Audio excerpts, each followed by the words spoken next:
Hi my dear friends, welcome in this new Daoland video. We are going to talk today about some aspects of Tai Chi Chuan that you probably didn't expect. Neither did you probably expect these things about Qigong, Daoyin and so on and so on. But we are going to talk about it nonetheless, and that is namely the ultimate goal of Tai Chi Chuan not being a martial art. In essence, of course, it is a martial art on the lowest level of practice because it borrows heavily from martial art. That should also have some applications. But at the moment when you get serious about Tai Chi Chuan, you start quickly notice that there are some aspects of it that are not necessarily martial artish. A lot of people, they condemn Tai Chi Chuan because not being soldiery enough, because it is difficult to fight with it, it takes a long time to learn and so on and so on. Personally, I can attest, I have been able to self-defend myself with Tai Chi Chuan, but my reasons to practice Tai Chi Chuan were in essence self-defense and struggling with the fact that I was trying to learn something to defend myself while being a pacifist. I was striving for a form of non-violence in my life at that time, and actually because of Tai Chi Chuan I had been able to work that out to the level where it became what it is right now, a way of life. The thing is that at the moment when I started learning things, I felt responsible for the quality and the maintenance of this quality during my practice. So I try to follow things both to the letter as well as to the intention in how people were practicing and how people were showing things. And as a result of that, I also did do my research to make sure that I know what I was talking about, and I'm very happy with some of the things that I learned about European changes in culture over the last, say, 2000 years, where the intellectual revolution caused by Immanuel Kant was significant, and that same Kantian Hegelian revolution also moved to Asia. So I have been investing during my time in China how far Chinese culture also changed, and that is actually significant, so much actually that the Chinese call China New China, and they compare themselves with the United States as a young nation. And this idea of China as a young nation is something that goes in a straight angle towards what the Chinese government and also the Chinese medicine practitioners who try to export Chinese medicine to the West is trying to convey.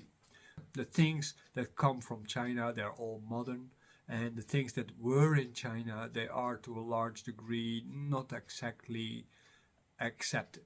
Also people who abuse that, like for instance when you look at the Falun Gong, they abused it by saying like we are very ancient, while there is nothing ancient about the Falun Gong. It's based on an Asian system from Persia and not from China itself. I'm not going to prove that here because that's not the subject here.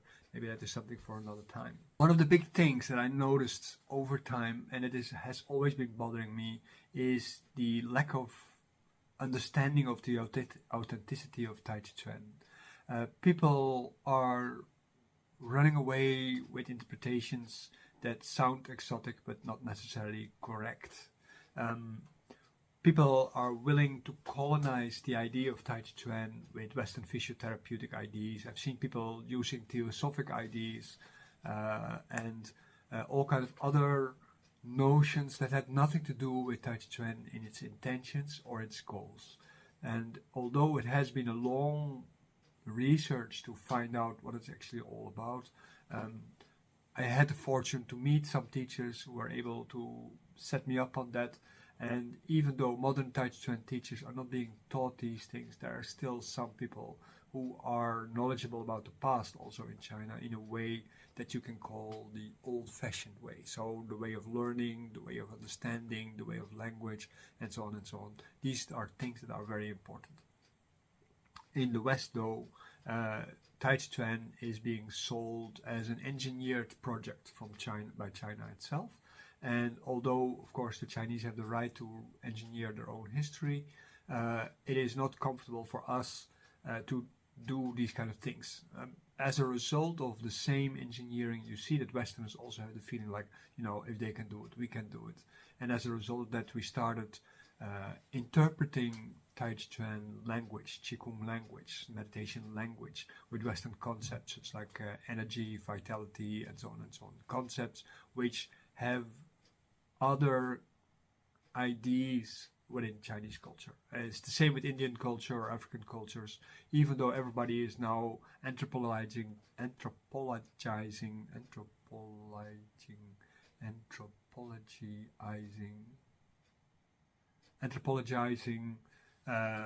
concepts by using the same universalist language. As a result of that, the misunderstanding about what Tai Chi Chuan is, especially for beginners, but also for advanced people, is getting huge. That means that if you are locked in to that westernized colonial language of Qi is energy, Shen is spirit, and Jing is essence, it is very hard to break free from that. And I had to discipline myself in my language very strongly, and my students now make jokes about me when they by accident use the word energy, because the word energy is used everywhere. So their students, they talk about energy all the time, and it is very difficult to separate these two realities, the reality of Tai Chi Chuan and what people made from it.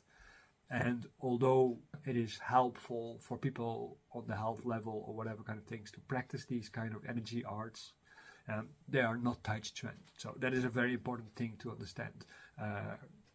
Groups like the Shift Network, New Agers, and sinologists, anthropologists, and all kinds of other things, they have gone somewhere on a wrong track when interpreting other cultures within this universalist framework. You see the same in medicine, where people started psychologizing all kinds of diseases, and as a result of that, medicine has become a practice of investigating things without actually curing things, so that people can keep on pumping money in the system and the industry can take over a large part of the economy, not only being one of the most polluting industries in the world, but also being the least helpful and the most expensive service in the world for large parts of the world.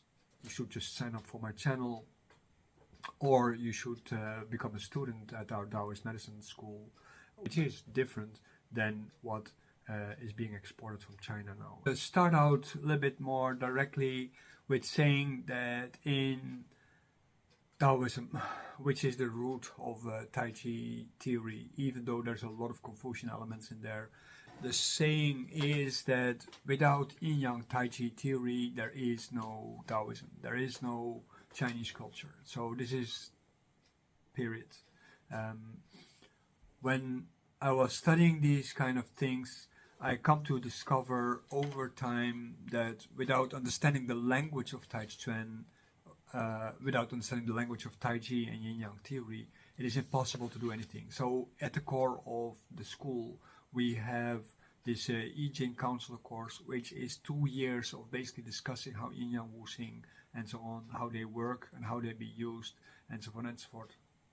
So that you have a deep understanding, and it's referring to many classics, and is a gradually expanding body, you can say, of things, because there's so much written over time in China, and it is important to have a good deep understanding of these instead of the 3, 4, 5 pages that you get in other books or studies.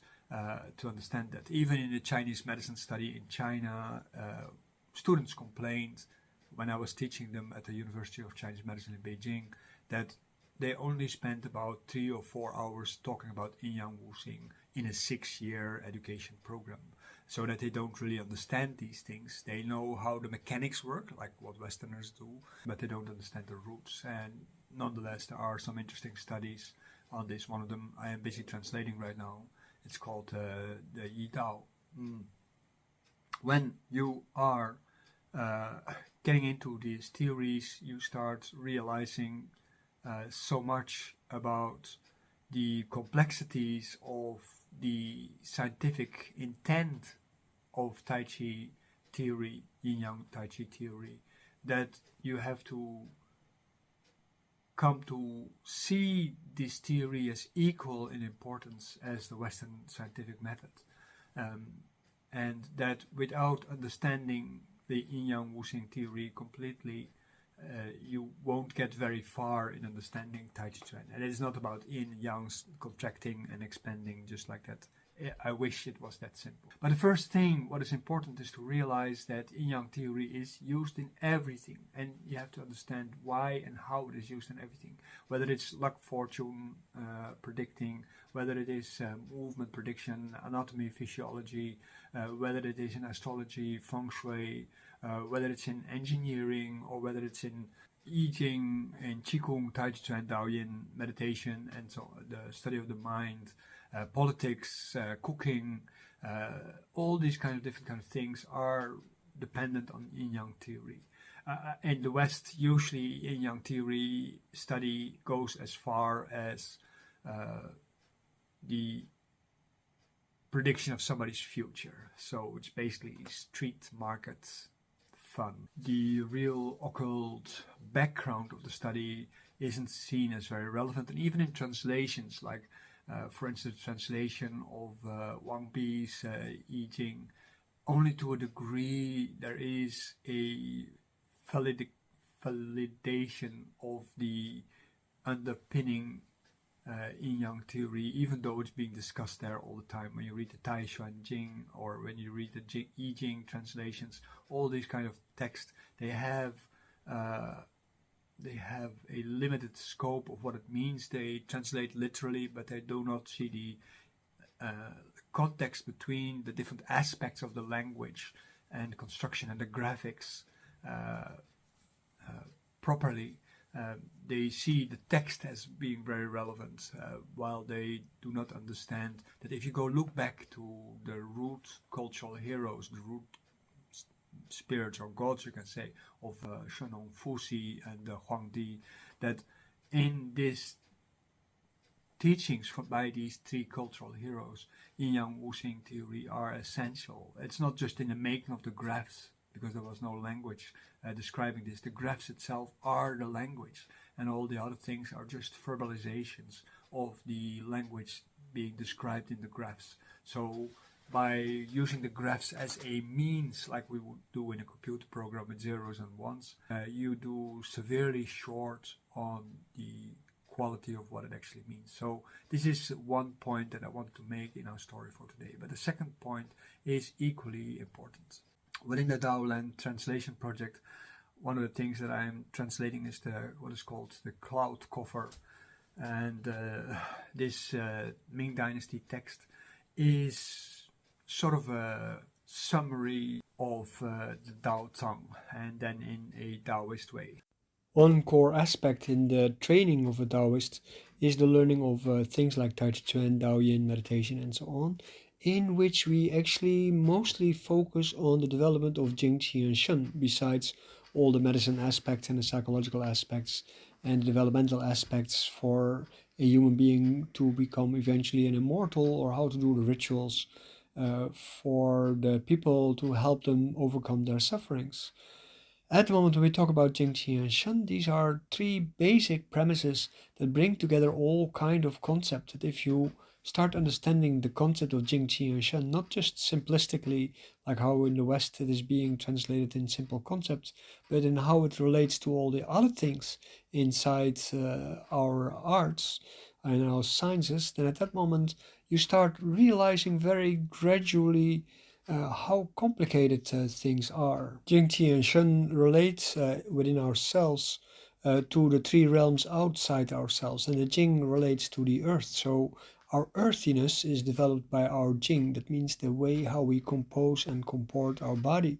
And these are concepts that are far-reaching at the moment when we think about these things as the three realms, because of the way how we manage our body, we actually generate a lot of our futures. What is most fascinating is that these three aspects of Jing, Qi, and Shen, they are interdependent. So one does not exist without the other, but the well-being of the one actually predates the well-being of the other. So if the Jing flourishes, then the Qi can flourish too. But later on, because the Jing has not just to flourish, it has to actually reach a form of accomplishment. And for the Qi exactly the same, and for the Shen exactly the same, before eventually a totality, a unity, a oneness with Tao can be achieved. Yijing explains actually to us that Jing, Qi, and Shen are in fact manifestations of our contact with nature. Nature is the three realms. What I find most interesting, and that is probably the most defining aspect of Tai Chi Chuan, is that in the Tao Tsang and also in the Cloud Cover, the three treasures are also called the three karmas. These three karmas are called the body karma, that's the Jing, of course, and there's the oral karma, that is the expression of the heart, and the middle dantian, and there is the mind or mental karma, which is the Shen. So the middle karma, of course, the oral karma is the Qi. So let's explain these three karmas a little bit more. When you have mastered these three karmas, in the sense that you made these karmas undone, you purified yourself from these karmas, then you have access to the 6 forms of immortality. And in every level of the 3 vehicles, you learn something about immortality, in which one will be to your access, but you have to go through all these different stages to find any of these forms of immortality. The problematic aspect of this is what is the opposite of the 6 immortal states. These are called the 6 emotional states. Emotions within Taoism are seen as the result of the aberrations of our physical, oral, and mental processes.